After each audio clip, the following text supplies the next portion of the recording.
Hare Krishna. My name is Brahma Muhurtadas. We are here with His Holiness Jayadvaita Maharaj, who will talk about the source texts Srila Prabhupada has used for the Bhagavad Gita as it is. Maharaj. Hare Krishna. Srila Prabhupada always told us that what he was giving us was simply what he'd received through the disciplic succession. In writing all of his books, his translations and commentaries, we know that he drew upon the previous acharyas. For his Srimad Bhagavatam, he told us he would sit and read the texts by various acharyas and meditated on it very deeply, and then he would write his commentaries. For the Bhagavatam, it was Sridhar Swami and others. And for Chaitanya Charitamrita, Bhakti Siddhanta Saraswati Thakur, Bhakti Vinod Thakur. So Bhagavad Gita as it is was no exception to this method of working. There are various commentators on Bhagavad Gita, Ramanujacharya, Shankaracharya, and especially in the Gaudiya Sampradaya, there are illustrious commentators. In the 18th century, we have Srila Vishwanath Chakravarti Thakur, whose commentary is called Sarartha Darshani Tika, which has been translated into English by His Holiness Bhanu Swami. Then also in the 18th century, we have his disciple, Srila Baladev Vidyabhushan, who's the author of the Gita Bhushan commentary, which Bhanu Maharaj has also translated. These two commentaries are quite often published together. We can see here, this is a verse from Bhagavad Gita, and this is Vishwanath Chakravarti Thakur's commentary, and then Srila Baladev Vidyabhushan's commentary. Not surprisingly, Srila Baladev's commentary follows Vishwanath's, often quoting the same verses or giving the same ideas or examples, and often looking at things from a different angle of view, introducing different texts, different verses. And what our Sanskrit editors have told us is that Srila Prabhupada especially drew upon the commentary of Srila Baladev Vidyabhushan, to whom in fact he dedicates the Bhagavad Gita as it is. Now we can look at some examples of how Srila Prabhupada draws on Baladev Vidyabhushan. Here, this is text 61 of the second chapter, and Srila Prabhupada is simply directly quoting the Sanskrit from Baladev's commentary and translating that little section. Then again, here in third chapter, text 14, he does the same thing. He just quotes straight out of Baladev. Is this here a translation of the verse? I don't really know. I assume that there's a relationship between the Sanskrit and what goes after. I haven't gone into the Sanskrit. I don't really have the skills to do that, but I assume that there's a connection. There usually is. Prabhupada would quote Sanskrit and then amplify or illuminate the ideas. It's not necessarily a direct translation. I assume that it's not a literal translation, but it follows, I assume. Are these examples from the Macmillan edition or from the second edition? These examples appear in both editions. All the examples that we'll look at today appear in both editions. Now, again, here this is 823. And here Srila Prabhupada's not directly quoting the Sanskrit, but he mentions something that he's picked up from Srila Baladev Vidyabhushan. So again, we can see that Srila Prabhupada's looking at that commentary. Sometimes what we see is that Srila Prabhupada is simply following the same Sanskrit quotations or pulling the same Sanskrit quotations that Baladev Vidyabhushan pulls. If you look here, there's this quotation from the Upanishads. There's another quotation again. And both of these are unique. Neither of these are common quotations that Srila Prabhupada uses again and again in his presentation of Krishna consciousness, these two quotations appear only here in this purport and nowhere else in Prabhupada's writings.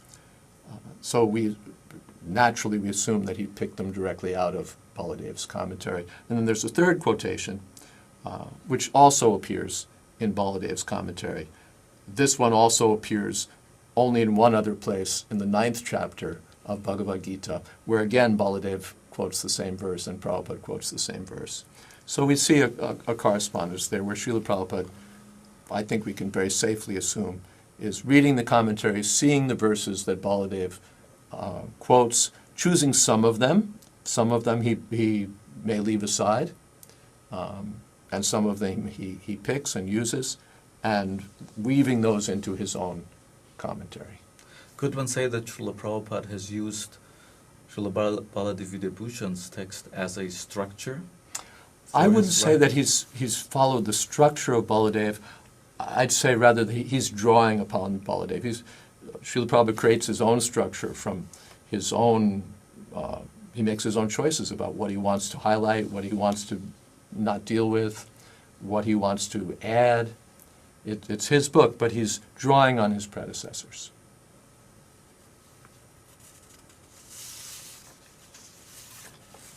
Sometimes Srila Prabhupada also just draws on Baladev without mentioning him. He's not quoting, he's not pulling a text, but when you look, you'll see that there's a correspondence. I'll give an example of that as we go along. Srila Bhaktivinoda Thakur also published, in fact, 2 editions of Bhagavad Gita with commentary. One is called Rasik Ranjani, and the other one is called Vidvan Ranjana. This is his setup for both books. He gives the Sanskrit verse in Bengali character, which I think we can highlight. And then he gives an Anvaya, word-for-word meaning in logical order. Then he gives what he calls Marmanuvad, which is his translation with commentary woven in. So sometimes it's quite close to the verse, almost literally, and sometimes the translation goes to a full page because he's unpacking the words in the text and giving their meaning. Then there's a Tika, which is a commentary, which in fact is Baladev's commentary, given in Bengali characters. And for the other edition, he's given Vishwanath Chakravarti Thakur's Tika, again in Bengali character. In full or paraphrased? In full. This is just the literal. It's not Bengali. This is not Bengali language. This is Sanskrit language in Bengali character. This particular purport is short, but of course there are longer ones. Now let's see an example of Srila Prabhupada drawing upon Srila Bhaktivinoda. This is his commentary.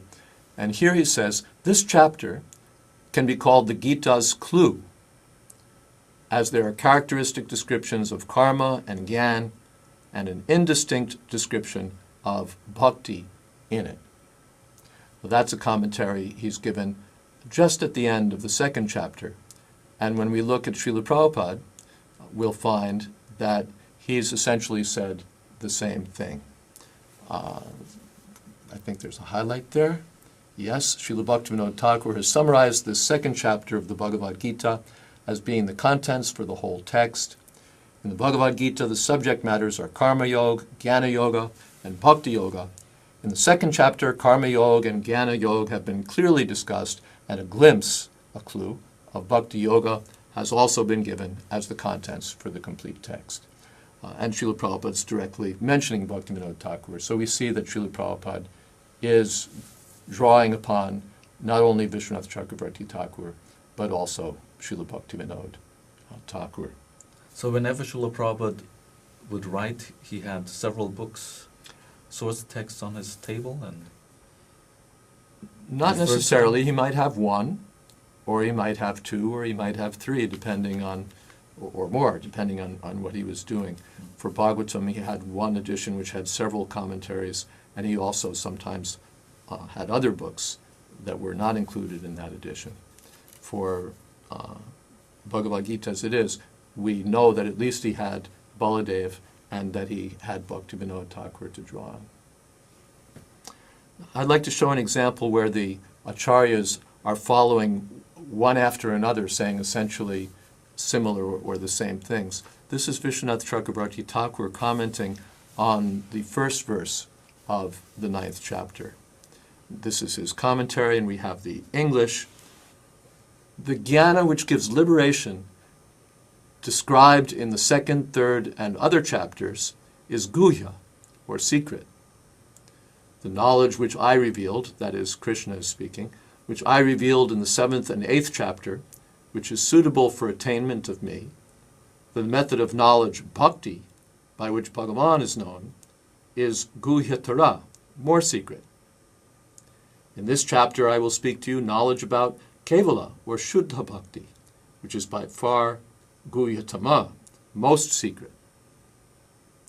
Now, Baladeva Vibhushan, following along, gives this commentary, which in English says, the knowledge of the Atma, distinct from the body, taught in the 2nd chapter onwards, is secret.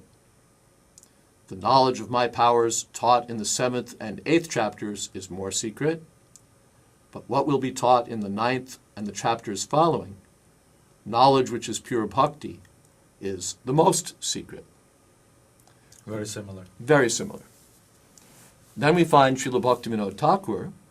This is his Bengali, and this is the relevant part in Bengali transliteration.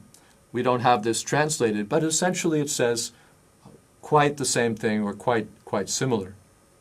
And then when we come to Bhagavad Gita as it is, for that same verse, in the 2nd and 3rd chapters, the spiritual knowledge described is called confidential.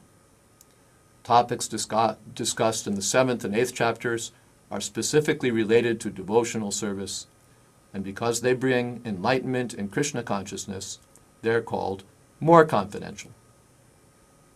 But the matters which are described in the 9th chapter deal with unalloyed, pure devotion. Therefore, this is called the most confidential. One who is situated in the most confidential knowledge of Krishna is naturally transcendental. He therefore has no material pangs, although he's in the material world. So you see, Srila Prabhupada is really saying essentially the same thing in his own words, presenting it in his own language. The only thing that's different here is that we see this extra line, one who's situated in the most confidential knowledge of Krishna is naturally transcendental. He therefore has no material pangs. That we didn't see in Baladev and Vishwanath, but if we go back to Srila Bhaktivinoda Thakur, we'll find that. Iha dwara guna rupa ashupa hoite mukti labh karatatumi gunatito hoive. That's essentially that last line from Srila Prabhupada's purport. The same point is being made. So what we see in Srila Prabhupada's presentation is essentially the parampara system at work. Srila Prabhupada is not just sitting down in meditation and writing in total isolation. He's writing as a representative of the tradition. He's transmitting, he's explaining, he's picking and choosing, he's pulling ideas together, he's contextualizing, he's illuminating, he's making the tradition accessible to the people of the modern age. He's handing down the Bhagavad Gita to us as he's received it through the disciplic succession. He says in his preface that his purpose in writing the book was to present Bhagavad Gita with full parampara explanation in order to establish the Krishna consciousness movement more soundly and progressively. And so in the Bhagavad Gita, we're receiving the wisdom of a self-realized soul, transmitting the wisdom of the tradition. This is Bhagavad Gita as it is.